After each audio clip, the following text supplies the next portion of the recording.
morning, macho. Welcome to online classes for mathematics. As you know that we are studying quadrilaterals and we are doing very important questions of this exercise. One by one हम सभी questions कर रहे हैं इसके, आप लोग भी कर रहे हैं और मैं भी कर रहा हूँ साथ साथ।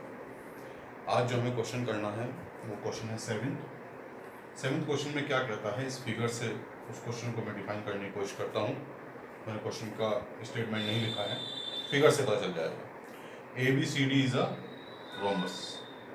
ABCD क्या है? एक रोम्बस है and we have to show that in a rhombus the diagonal AC in a rhombus ABCD, the diagonal AC bisects angle A and C. Angle A और C को डायगोनल AC बाइसेक्ट करता है, ये हमें show करना है। नाम भी दिया हुआ है कि इस डायगोनल का नाम ABCD है, ठीक है, बकायदा। तो अब हम देखो, मैं छोटी छोटी बातें डिस्कस करूंगा इसमें कुछ ट्राइंगल की प्रॉपर्टी लगेंगी, कुछ जैसे कि मैंने पहले बताया कॉन्ग्रुएंस ऑफ ट्राइंगल्स की लगेंगी, तो बहुत सारी है। पहले तुम्हें जो ये एंगल दिख रहे हैं चार हिस्सों में मैंने डिवाइड कर दिया है, इनका मैं नामकरण संस्कार करता हूँ। ये 1 है एंगल, ये 2 है, ये 3 है और ये 4 है। तो थोड़ा प्लेबैक में जाइए और वहाँ देखिए जब हम ट्राइंगल्स पढ़ रहे थे और उस दौरान हमने एक प्रॉपर्टी स्टडी की थी कि अगर कोई ट्राइंगल है, और कैसा ट्राइंगल है, आइसोसेलेस, तो जो साइड इक्वल हैं उनके सामने अगेंस्ट जो एंगल्स बनते हैं, मान लिया इसका नाम ABC रख देता हूँ, तो AC के सामने जो एंगल बनता है B और AB के सामने जो एंगल बनता है C, while AB and AC are equal, तो ये angle B is equal to angle C भी होगा, ठीक है। ये प्रॉपर्टी, तो उसी प्रॉपर्टी का हवाला देते हुए, चूंकि ADC और ABC ये भी आइसोसेलेस ट्राइंगल है, चारों साइड बराबर है ना, रोम्बस है, 4 साइड्स आर इक्वल, तो AD is equal to DC है, तो angle 1 is equal to angle 3 होगा। Is this clear? And angle 2 is equal to angle 4 होगा। ये बात हमारे दिमाग में रहनी चाहिए, हमें पता होनी चाहिए। Whenever we need we can use this property. अब मैं बात करता हूँ इन ट्राइंगल। ये तो हुआ किसका? आइसोसेलेस ट्राइंगल की जो प्रॉपर्टी है हमने उसका यूज किया। Now we use to show this, what we have to show, we have to show that AC bisects angle A as well as angle C. So for this in triangle ADC, question छोटे छोटे हैं लेकिन जो उनमें हम concepts लगा रहे हैं, हमें एक्चुअली में उस क्वेश्चन के थ्रू उन कॉन्सेप्ट्स को क्लियर करना है एंड उनकी एप्लीकेशन में सीखनी है। और ट्राइंगल ABC में ले लेता हूँ, दोनों में जरा ध्यान से देखें, ठीक है। आप कह सकते हैं कि AD is equal to AB and DC is equal to BC, ठीक है, and angle D is equal to angle B होगा। Why? Because ABCD is a rhombus and rhombus is also a parallelogram, तो opposite angle क्या होते हैं? बराबर होते हैं। एक तो मैं इस तरह से भी दिखा सकता हूँ। सो इससे क्या हो जाता है, बाय कौन सी property? By SAS triangle ADC is equal to हो जाता है ट्राइंगल कॉन्ग्रुएंट, ABC। तो ये दोनों कॉन्ग्रुएंट हो गए हैं, तो अल्टरनेट इंट्री एंगल की हेल्प से आप कह सकते हो कि 2 इज इक्वल टू क्या हो जाएगा, angle 2 is equal to angle 3 भी है, ठीक है। मतलब हमें इसकी प्रॉपर्टी की यूज भी नहीं करने की आवश्यकता थी, बिना उसके भी दिखा सकते थे, जैसे हम यहाँ पे ले रहे हैं। तो मैं कह सकता हूँ कि angle 1 is equal to angle 2 CPCT and angle 3 is equal to angle 4। ये दोनों प्रॉपर्टी कहाँ से? CPCT, ये भी CPCT, ठीक है। तो AC, you can say AC bisects angle A and angle C, क्योंकि ये इज इक्वल टू ये पार्ट आ गया, ये इज इक्वल टू ये पार्ट आ गया, तो इसका मतलब AC जो है बाइसेक्ट कर रहा है। दूसरी बात, क्योंकि ABCD इज अ रोम्बस में ये लाइन किसका काम कर रही है? डायगोनल ट्रांसवर्सल लाइन का काम कर रही है। तो angle 3 is equal to angle 2 होगा और angle 1 is equal to angle 4 होगा, अल्टरनेट इंट्री एंगल। और आइसोसेलेस की प्रॉपर्टी से दूसरे तरीके से बता रहा हूँ, बिना कॉन्ग्रुएंस के, ठीक है। मैंने पहले ही बताया आपको, कई बार बताया कि ज्योमेट्री में एक क्वेश्चन कई तरीके से हो जाता है, बशर्ते जो आप लॉजिक यूज कर रहे हैं that must be correct, authentic होना चाहिए। आइसोसेलेस ट्रायंगल से हमारे पास ये दो प्रॉपर्टी आ गई है, और रोम्बस या पैरेललोग्राम की वजह से ये दोनों बातें आ गई हैं। तो इन दोनों बातों को अगर हम कंबाइन करें, 1 = 3 है और 3 = 2 है, तो इट शोज 1 = 2। 1 3 के इक्वल है और 3 2 के इक्वल है, तो 1 = किसके हो जाएगा, 2 के। इसी तरह से 2 4 के इक्वल है और 4 किसके इक्वल है, 1 के इक्वल है। 2 4 के इक्वल आ गया और 1 किसके आ गया इक्वल, 1 3 3 2 के 4 1, ठीक है। तो अब इन दोनों बातों को हम करेंगे तो 1 = क्या आ जाएगा, यहाँ से 1 = 2 आ गया इन दोनों बातों से, ठीक है। इससे भी आ रहा है, या हम 1 = 3 है और 3 = 2 है, तो 3 = हमारा क्या हो जाएगा, और 1 = क्या भी है, 4 भी है। 1 = 4 है, 1 = 3 है, तो इन दोनों बातों से एंगल 3 = एंगल 4 भी आ जाएगा। हमने ऐसे यूज किया तो 1 = हमने 2 दिखा दिया, और दूसरी तरह से यूज किया तो 3 = हमने क्या दिखा दिया, 4 दिखा दिया। तो हमें यही दिखाना था कि 1 = 2 और 3 = 4 अगर आ जाता है, वो किसकी बदल रहा है, that is just because of AC, that is diagonal. It says that diagonal of rhombus bisects इस एंगल्स, ठीक है। तो एंगल को बाइसेक्ट करते हैं किसमें, रोम्बस में। तो हमने दिखाया, दो तरीके से हमने दिखाया, दोनों में से कोई सा भी आप मेथड यूज कर सकते हैं, क्योंकि दोनों ही हम जो प्रॉपर्टीज यूज कर रहे हैं they are valid, authentic, okay. एक क्वेश्चन इसका और करते हैं, उसे लिखते हैं। आओ बच्चों नेक्स्ट क्वेश्चन देखते हैं, क्वेश्चन नंबर 10। क्वेश्चन में क्या गिवन है, ABCD इज अ पैरेललोग्राम, ये गिवन है, ठीक है। और AP और CQ जैसा फिगर बनी हुई है, उस फिगर को ही मैं डिस्क्राइब कर रहा हूँ, वही क्वेश्चन गिवन है, ठीक है। ABCD is a parallelogram.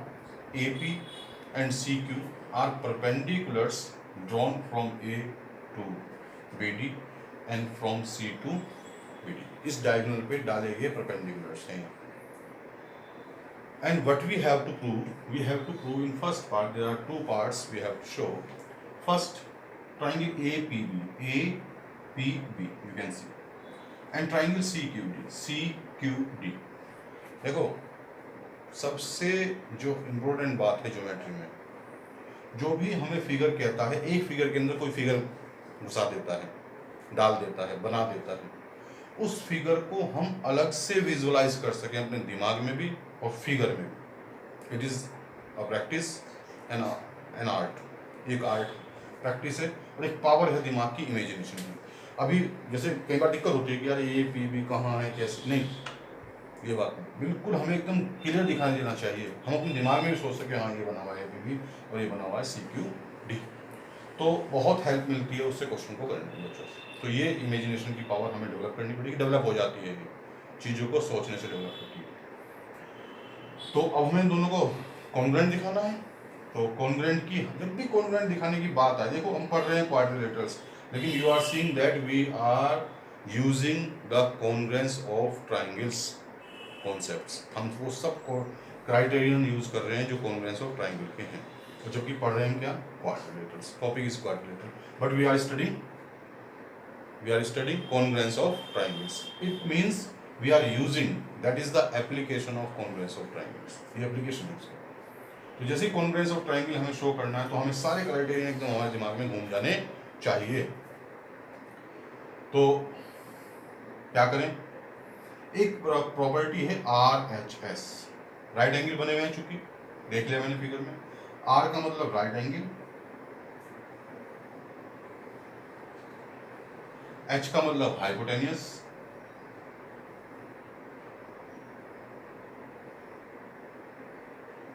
और S का मतलब कोई साइड, ठीक है।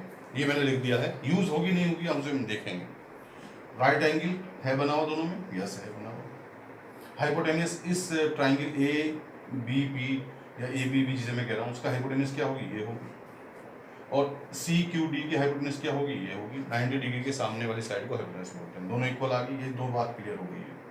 क्योंकि अक्सर ऐसा होता है कि राइट एंगल ट्राइंगल देखकर हम सीधा एकदम झपट पड़ते हैं कि ये प्रॉपर्टी यूज करें। अभी तीसरी बात, इसमें जो 3 बातों से बनी है RHS, तीसरी बात जो है वो साइड। क्या तीसरी साइड को इक्वल है? तीसरी साइड में क्या है? AP CQ या PB और QP? नहीं है। और DQ नहीं है, DQ इक्वल नहीं है PB के, और AP is equal to CQ तो हमें दिखाना ही है, तो नहीं है। इसका मतलब ये प्रॉपर्टी यूज नहीं करनी है। ये मैंने क्यों लिखवाई, जानबूझ कर लिखवाई, क्योंकि मैं देखता हूँ कई बार जैसे बच्चों ने देखा RHS है तो जबरदस्ती लिख देते हैं RHS बाय RHS। RHS में तीनों बातें होनी चाहिए तब होगा।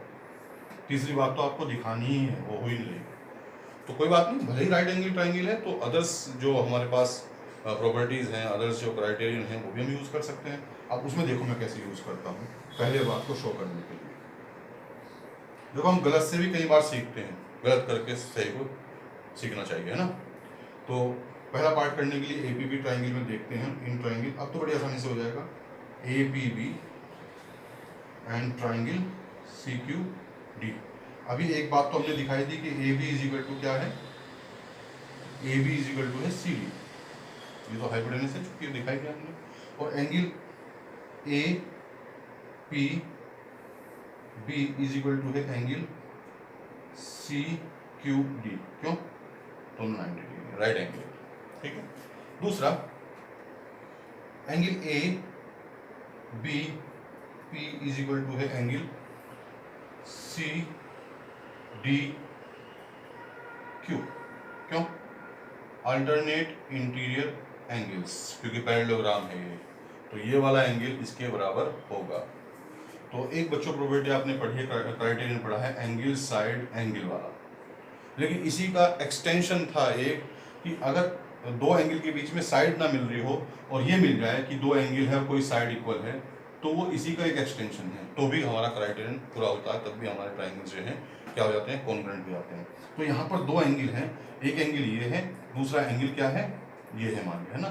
तो इसकी इन दोनों एंगल्स के बीच में साइड ये होनी चाहिए थी PB, लेकिन नहीं है।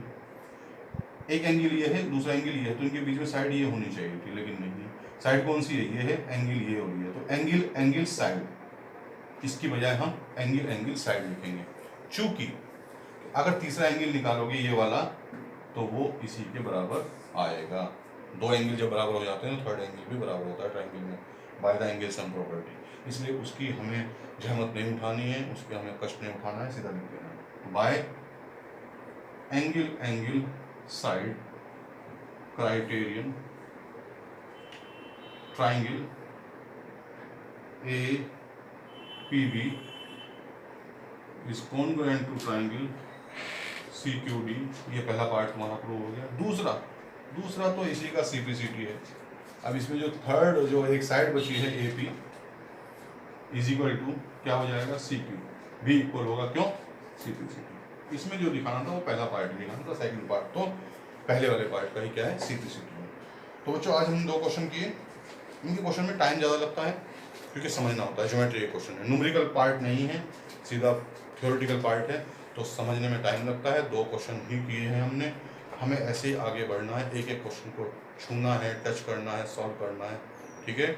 आप भी क्वेश्चन को सॉल्व करें, कोशिश करें, मैं भी कर रहा हूँ, ठीक है। फिर मिलते हैं नए क्वेश्चंस के साथ। आज के लिए इतना ही। Thanks for watching, thank you, bye bye.